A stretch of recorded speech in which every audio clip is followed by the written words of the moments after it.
Bullington, and this is Matt Diggs, and you're watching the fifth quarter. It's our Friday night wrap-up where we talk about all things high school football and what went on, and it is week one and an exciting week one. Matt? It is. It has been an incredible week. A lot of teams hit midseason form already. There were some sluggish games from around the state. No lightning delay, so we were very glad for that. That's a good thing. In the Dallas area, I know Houston and East Texas got some rain, but it was a great week. There were championship caliber teams on display tonight, and there was some offense across the board. That first game that we're going to talk about with those two teams that are in championship mode as well as midseason mode, Rockwall versus Highland Park. Highland Park pulls out a win, 66-59 against the Jackets tonight. This was a back and forth between these two teams. There's some stats that we have. There was 1,488 total yards between these two teams. QB Chandler Morris was 474 passing yards, 180 rushing yards, and 9 total touchdowns. Then you've got Rockwall on the other end of things. Braden Luck had 528 passing yards, 5 touchdowns, and wide receiver Jackson Smith and Njigba, who's one of my personal favorites in the DFW Metroplex, had 3 touchdowns on the night. Both of these teams, you've got Highland Park going for their 4th state championship. Rockwall, who's trying to prove that they are a team to be reckoned with here in DFW, and always a good team. Very exciting game on their end tonight. It was an incredible game. Rockwall has this reputation as being just almost. Mm-hmm. They are so close to being on that top tier, but they haven't made it over the hump, and this is another appointment for them. They get Longview later on in the season, a defending state champion, and their playoff route usually goes through Allen, second round of the playoffs. So Rockwall's got to win one of those games. They have to show that they can finally win a big game instead of just being competitive, and I know Rodney Webb wants to do that. He's not okay with just being a second round team, being a team that throws up stats and getting bobblehead dolls and throwing up great numbers. They want a championship in Rockwall, and a lot of people thought that this might be a team. Now, this doesn't disqualify. Coaches will tell you week one doesn't mean anything. Mm-hmm. This game means absolutely nothing. It's a glorified scrimmage, but it really will test them and give them an opportunity to shine. 2 premier offenses around the state just trading blows. Rockwall got up on them 17 early, and then Highland Park roared back, got up in the second half, and they played back and forth, and then Rockwall couldn't score. With 10 seconds left, they got the ball for one last chance, but couldn't go 80 yards in 10 seconds. But the fact that Locke, first-time quarterback, threw for 528 yards, what a debut.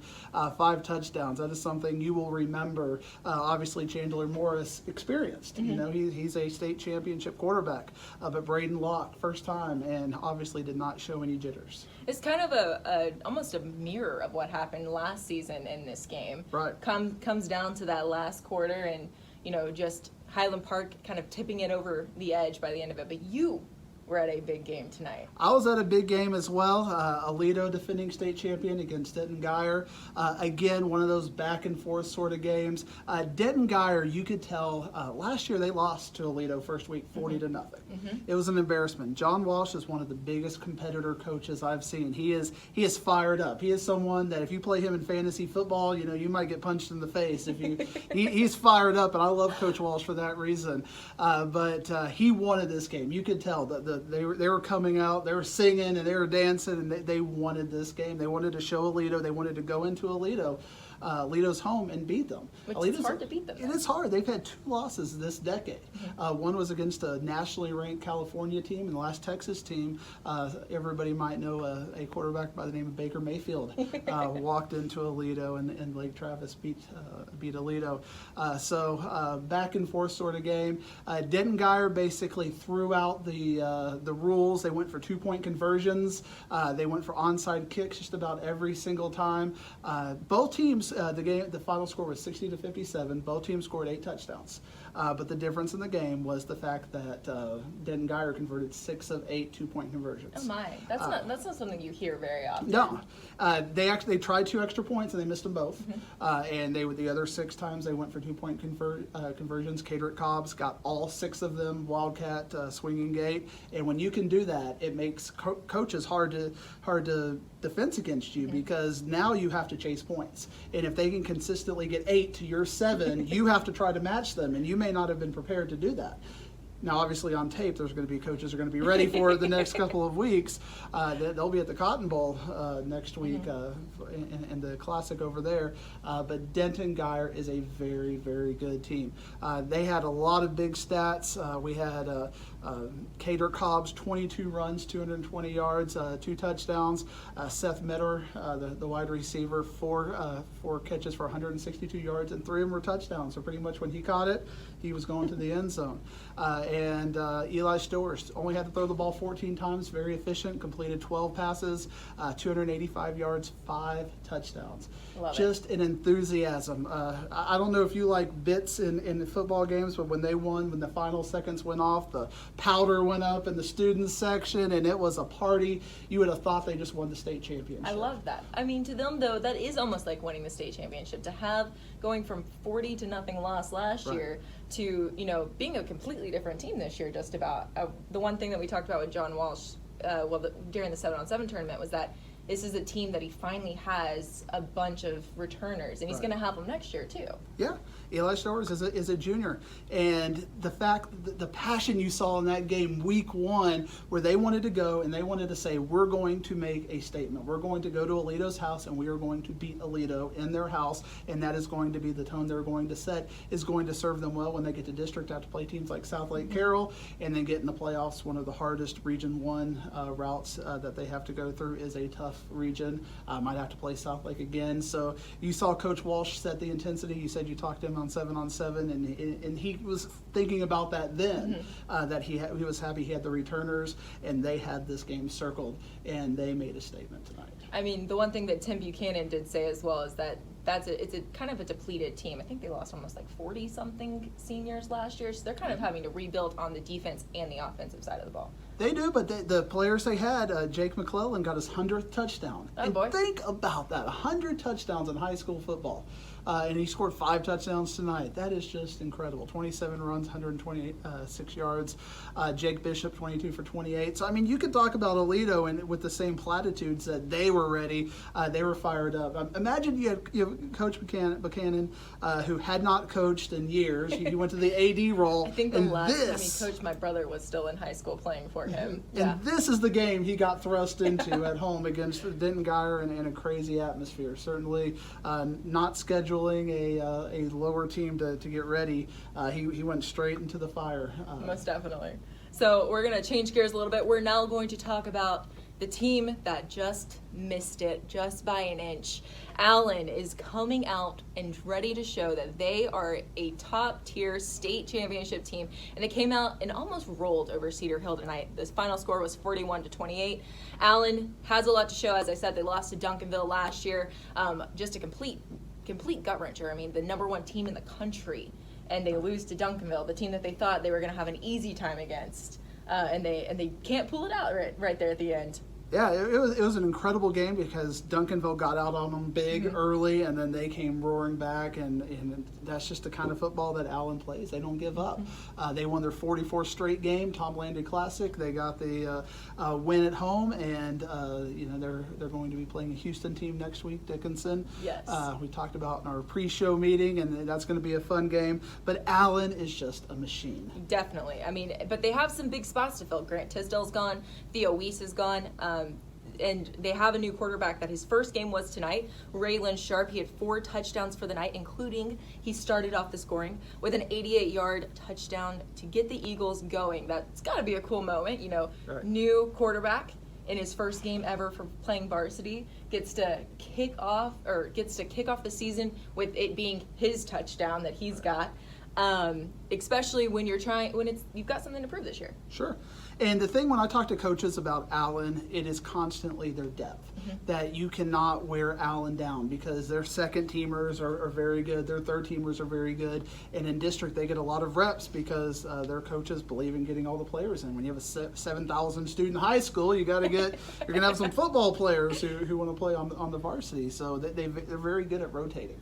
But the problem with that is you talk about how they graduated and they have have all these holes, but there's a lot of people, when you look at just the statistics of returning starters and returning lettermen, who got significant time last year, who understand how filling in. And Allen, they do get their fair share of transfers. That's a fun, ESPN 30 on 30 documentary waiting to happen. But winning attracts success. People want to come to successful programs. And if you're somebody in California or coming out here and you can look at all of the schools you can move to, all the ISDs, and you look at Allen and their $70 million stadium and their success, I'm sure that gets circled really quickly. Most definitely. So the team that beat them last year had another big night. It is Duncanville versus Lancaster. Yes. That is a game that you are going to give us some updates on. So what happened in that one? Boy, that was a game that when the Twitter feed was coming kind of early on it, we were a little shocked because that was a game that we were like, it was 7-3 at one point, and Lancaster got out early on them, and then 7-3, and these are teams that have traditionally, they played a slugfest last year. They kind of start out slow, but Duncanville, they put together a good win, 24-3. That defense is already championship level, holding a team like Lancaster to 3 points. And Lancaster's a good football team. They like to run too, which is hard to stop sometimes. It is, but when they pretty much just get completely shut down by a Duncanville defense, I always when I think about the big picture, running is so easy. Because if you can just average 4 yards a run, you're going to win a lot of football games. But when Duncanville pretty much keeps them to 2 yards a run, 1 yard a run, negative yards, and you have to play perfect, Lancaster just couldn't stay up with it. But next week they have a huge game Saturday night against the nationally ranked power St. John's. So we're very excited to see how 2 weeks from now, actually, when they play St. John's against South Oak Cliff next week. It's going to be a great football game. Duncanville is a team, we saw in Houston that we're kind of looking at the North Shore loss against Katy as is North Shore going to be able to get back on that state level? And will Duncanville have the hangover of having had that Hail Mary and having their heart ripped out? And they're not showing any rust as of this point. But Duncanville, and we talk a lot about this on Twitter, Duncanville does not have a gauntlet of a schedule. They're not going to get pushed. St. John's might push them a little bit. South Oak Cliff might push them a little bit. But when they get into district, it is not going to be, a gauntlet like some of the other districts that we have. I think that was part of the surprise when they beat Allen last year, is you saw them play these teams, but you said, okay, do they really have what it takes? Because their schedule wasn't, every week it's a battle, right? Like some of these teams. So I think that's maybe why we had that question of, oh, can they beat Allen? And then the shock was, oh my gosh, they just beat Allen. And not only did they beat Allen, at first, as we talked about, they got up on them big. And then Allen roared back because they showed that confidence. We've been down before, and Duncanville kind of let up on them a little bit. And then Allen took the little opening and made a huge run through it, and they did very well to get back into the football game. Duncanville is going to be a force. But I wonder if Duncanville is going to have the test, the rigorous testing that they're going to need to be a state champion in Texas. It is not easy to be a state champion in Texas. And one of the variables I used in assessing, I picked North Shore last year, and I don't like picking Houston teams to beat my DFW teams, but one of the things I put as a variable was the schedule that North Shore played. Playing Katy twice in 1 year. And beating Katy twice, and beating Katy very well twice. Right. And Katy got their revenge last night, but the fact that they went through that schedule, Region 3 is a gauntlet in the Houston area, and meanwhile, Duncanville is playing Dallas ISD teams, Richardson ISD teams, and they're just not getting pushed. And a lot of times Coach Samples is having to do game management, running clocks, just to, not completely embarrass his opponent, which Coach Samples is very professional. He thinks a lot about that. Definitely. Make sure kids don't get hurt, because there are going to be times where the programs he's playing in those districts might only have 30 players. So they're not going to have the depth, a lot of two-way players, and Duncanville is obviously huge and beastly at times. So, managing that to keep it respectful. But Duncanville is showed tonight with this 24-3 win that they can get it done. And there's no really big stats that you pop out with. Their quarterback, 10 of 16, 3 touchdowns, only 218 yards. They kind of got the gut punch where one of their top D linemen is out for the year. Mesquite Horn transfer, and that close to the season might demoralize the team. But if winning by 21 is a disappointment, it's only 24-3. It shows how good Duncanville has come. Most definitely. And then we've got one more game that we're going to cover in this first segment: Mesquite Poteet versus Denton Ryan. I have not seen the score, but the last time I checked that game, it looked like Poteet was not having the best night. No. I think that's what it was. Denton Ryan pretty much took it to him, 52-6, and it was a game that was 42-0 at halftime. Mesquite Poteet has a new coach this year. Cody Groves took over the very admirable Steve Bragg, who is a legend in Mesquite ISD. He coached at North Mesquite, took over the AD role, and Cody Groves is going to fill his shoes. He did a great job at Poteet, and now he's going to be the AD in Mesquite ISD. But Denton Ryan is a good football team. They have phenomenal athletes just across the board. I mean, Drew Sanders stands out to me as one of the bigger names on the team. You watch him on both sides of the ball, and he's just phenomenal, a phenomenal player. Right. And the fact that they held Poteet to only 118 yards, 9 first downs, while still doing 456 themselves. I mean, this is a game. Drew Sanders, didn't really play much in this game. He wasn't a big factor. He did have 2 touchdowns receiving, only on 5 receptions, but he is a playmaker. Mm-hmm. And this is a team full of 2- and 3-year starters that they have that experience, kind of like Denton Geyer does. I was going to say that Denton district's going to be hard. Denton, and I made this comment on Twitter tonight, that Mansfield ISD is generally thought of as the ISD that for across the board. I think Denton ISD might be replacing Mansfield as the top football team. We have Braswell, which is on the rise. Denton had a big win tonight against Lake Dallas, and then Ryan and Geyer are December threats who can win state championships. When that is your resume, you have a really good ISD resume, and Denton Ryan showed tonight that they are a great football team. Perfect. So we are going to wrap up this first segment. I'm going to go talk to a few of our producers, and then we're going to come back with Matt. But you're watching the 5th quarter. Don't forget to catch our extended coverage of the high school football season each week on The Warm-Up, presented by your local North Texas Geico agents. We will get you ready for all the action this Thursday on all our social media outlets.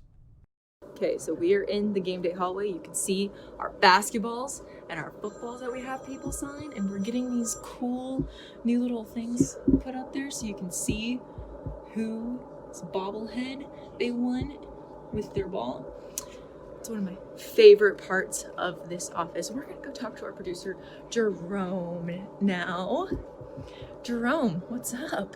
It's my man. What's up, Ashley? How are you? What games do you have for us? Well, I had the honor of Thursday night games, and so I think, in fact, right now, if you're watching this, you're seeing what I believe to be the first touchdown in the Metroplex for the 2019 season.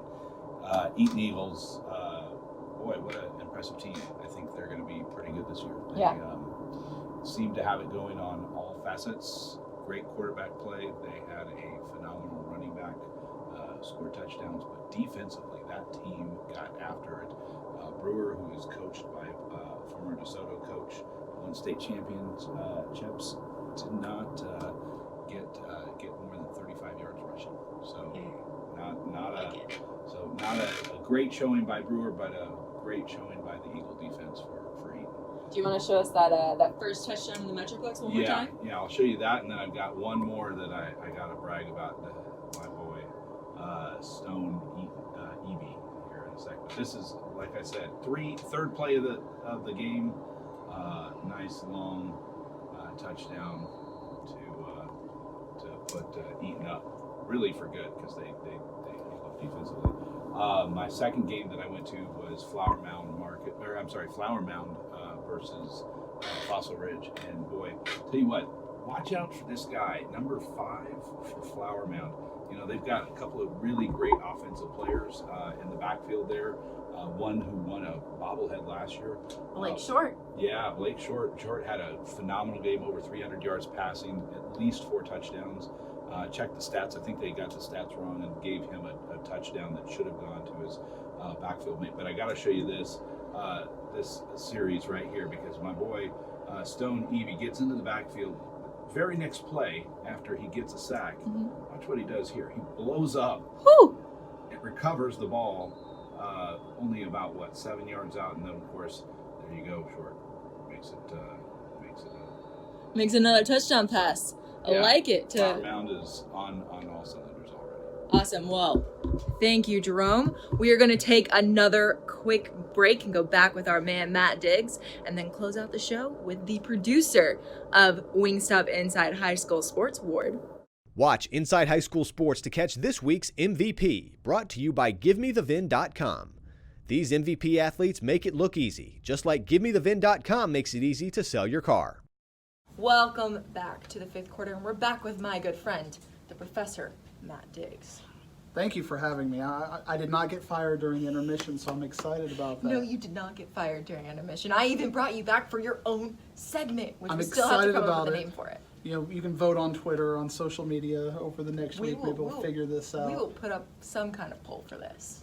But this is basically the time where I just get to just run through some things that I saw, things I was impressed by, things that kind of shocked me in the world of DFW football. And I have a very wide view of DFW football. For instance, the first thing I'll talk about is District 36A. Had a lot of interesting things happen this week.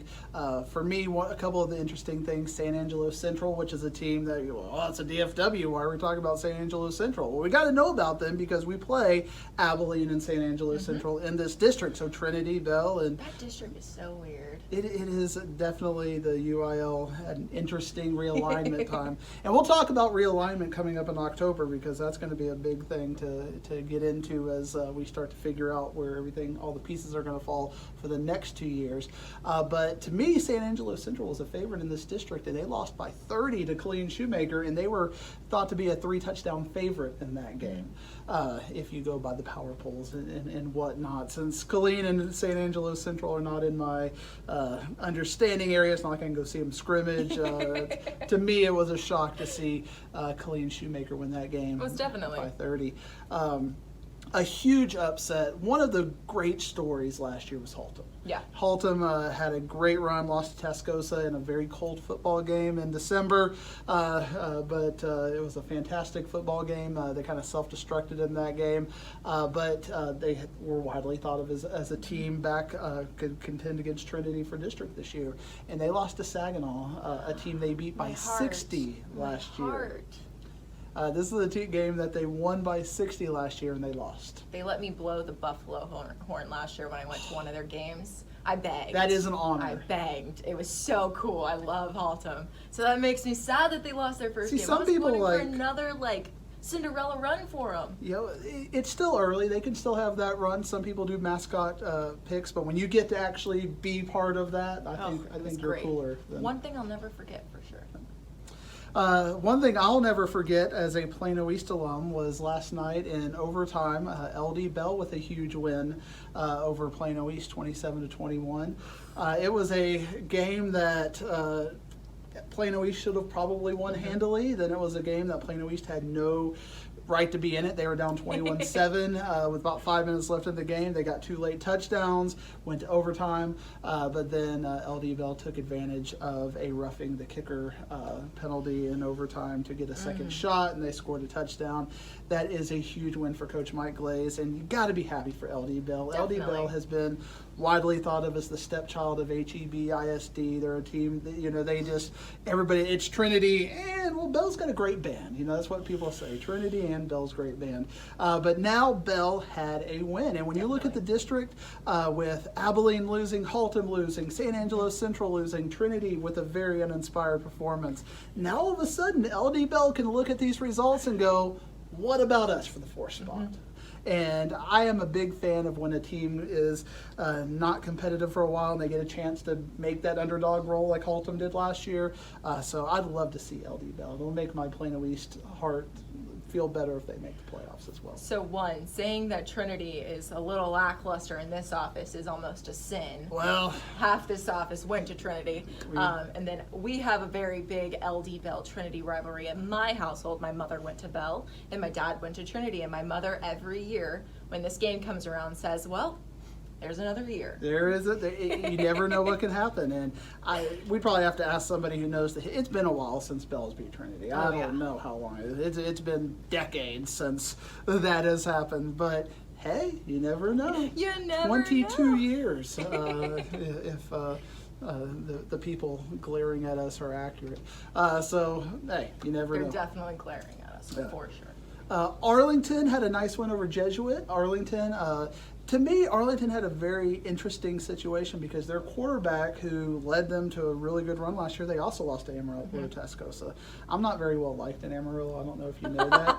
No, I didn't. I need to know why now. Well, because I picked against them every time they played DFW schools. I mean, that's obviously why. So, and they didn't like my analysis on that. We've got DFW pride, guys. We do have DFW pride.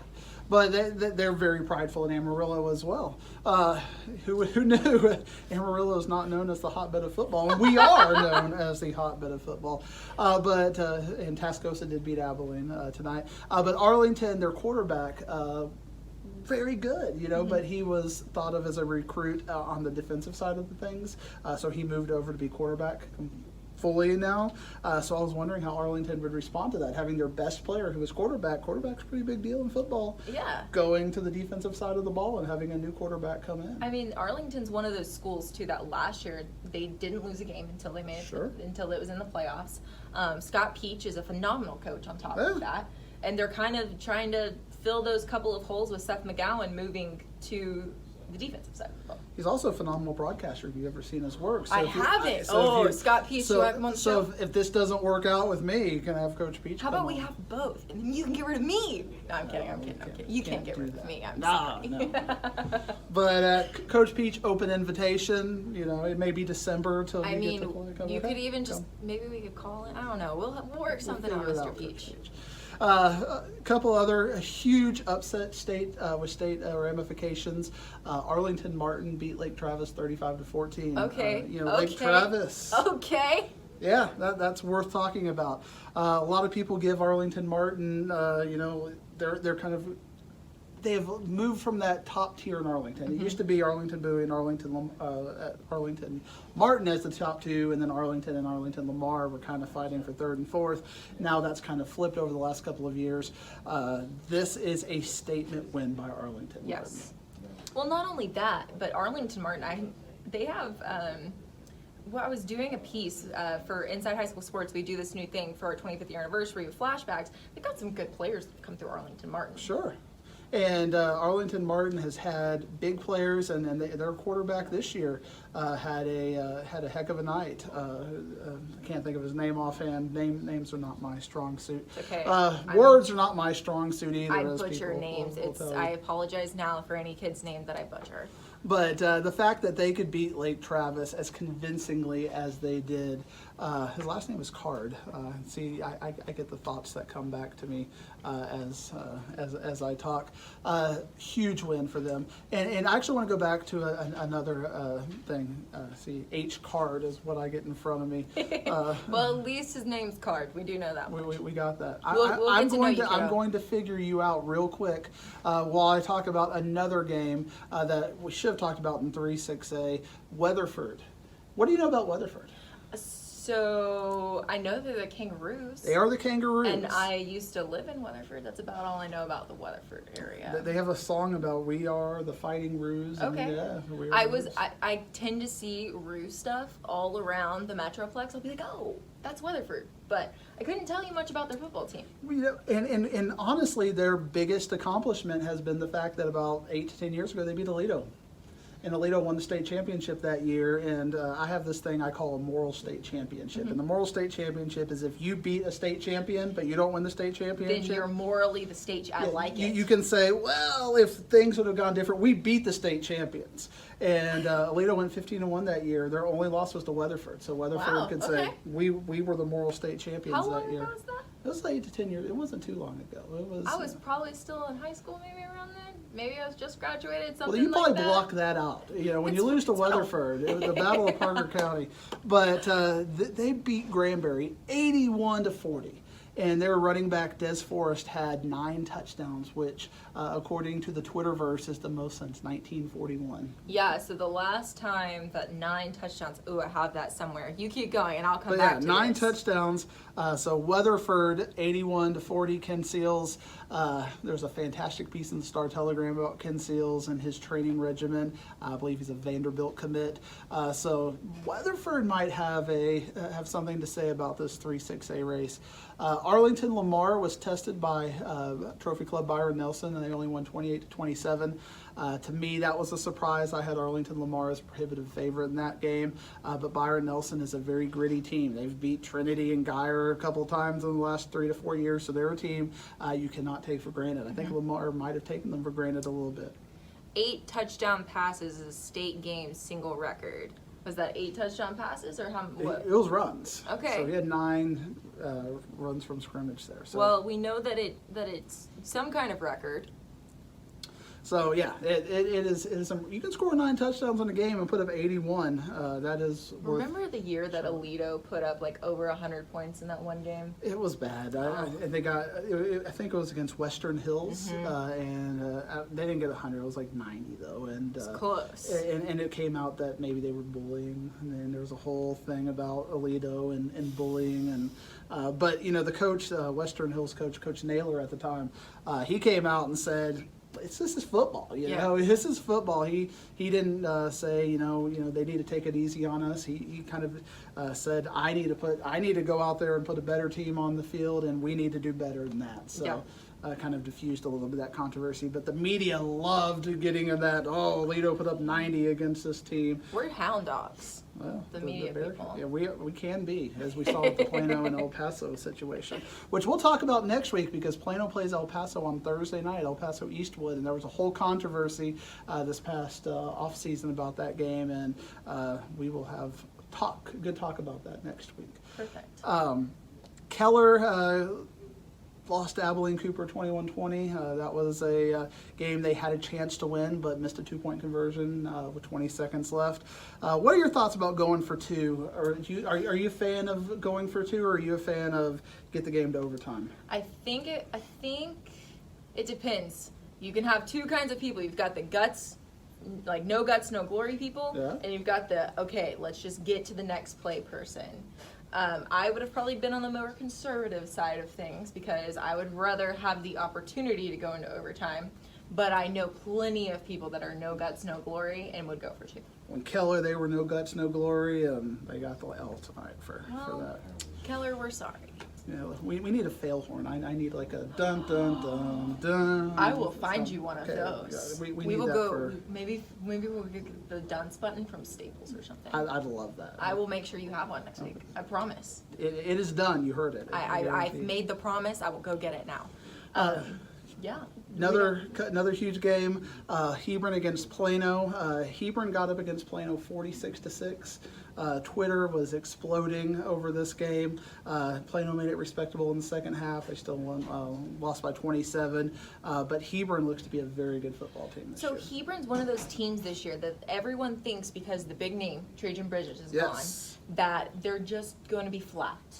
I know they have Darius Snow on the defensive side of things. They've got a couple of other just big guys on their wide receivers that we didn't really get to talk about last year because Trajan just took up so much space. But what do you see from Hebron that really makes you excited for them and makes you think, okay, this is a team that is going to do something this year? Well, Hebron has consistently had some of the best coaches in the area. If you look at all of the coaches in the area, a lot of them have the Hebron tree. The Brian Brazel tree is huge. I mean, the new Plano West coach was from Hebron. You can point to just so many different coaches. The Louisville coach was from Hebron. Brian Brazel's job as a coach, and he has to continually replace all of these assistants that he has coming in, but he does a very good job of selecting the next big name who's going to be that. So you have a team that's very well coached. That's kind of the foundation of what Hebron's success has been. They are gritty. They call their stadium the woodshed, and that's just to bring the wood is the kind of fire that they want to bring to the intensity that they bring, kind of like what we saw with Denton Geyer in our earlier segment. And then you have a team that has a really good infrastructure. When I talk about infrastructure, I talk about the fact that offensive line, defensive line, the big uglies when they get in there. And Hebron's got the skill talent. They got the big uglies. They're going to be a good football team this year. Now, they're just going to have to connect the dots, get through a pretty good district, get through a good region, but Hebron made a statement tonight against a flailing Plano team that has a lot of questions now. And don't go to Twitter and search Plano Wildcats right now. It's an ugly, ugly place. Okay, so we've got time for one more game. What's your one more game? I told you they were going to cut me off eventually, kind of a thing. I'll just, a big win. Mesquite Horn defeated John Tyler as an upset 39-17. To me, that is probably a notable win.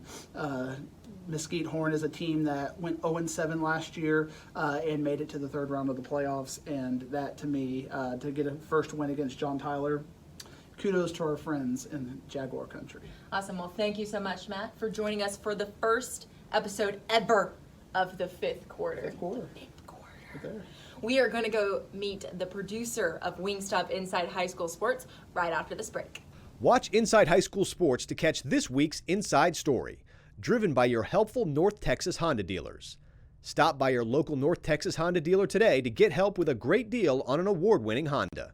Now, it's time to meet the man, the myth, the legend, the wizard, the producer of Wingstop Inside High School Sports. Let me close this door so we can have some quietness around here. It's a heavy night at game day.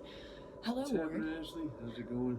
Good, how are How's you? the show going so far? The show's actually going great. Good. I mean, this is our last segment, so I'm super excited. Perfect. Uh, Well, I wanted to talk about the Duncanville game this year. Okay. You know, they have a chance now to be number one in the state with North Shore losing on Thursday, so they needed to come out with a good effort. And the thing is, the whole summer, everybody's been kind of picking at Jaquindon Jackson. He's only a running quarterback. He can't throw. He came out tonight wanting to prove that he can throw. And I have one highlight kind of queued up here if you want to take Let's a quick turn it look around. at it. On this play, he gets the ball. It's back on his 12-yard line, has nowhere to go with it. Sees the guy throw his arm up and chucks it. That's like a 50-yard pass right there. And his receiver takes it the rest of the way with an 88-yard touchdown.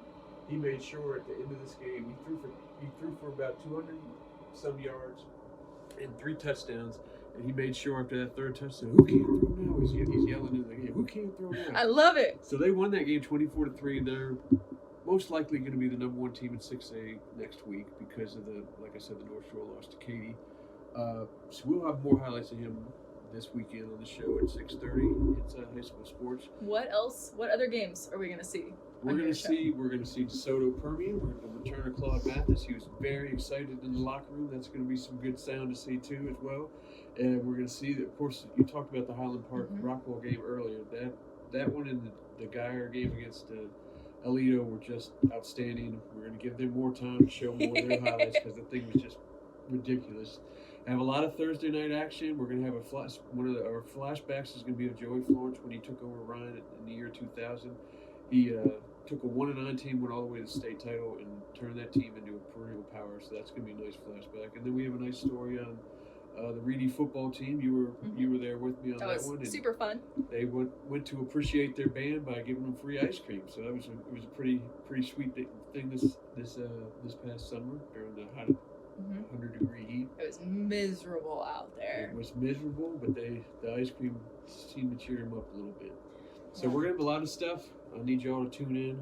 6:30 tomorrow. 6:30, and then don't forget the warm up That's 2 o'clock on Thursday with Ashlea Bullington. Okay, guys, this is the first episode of the 5th quarter. I'm Ashley. He's the Wizard. Thanks for watching.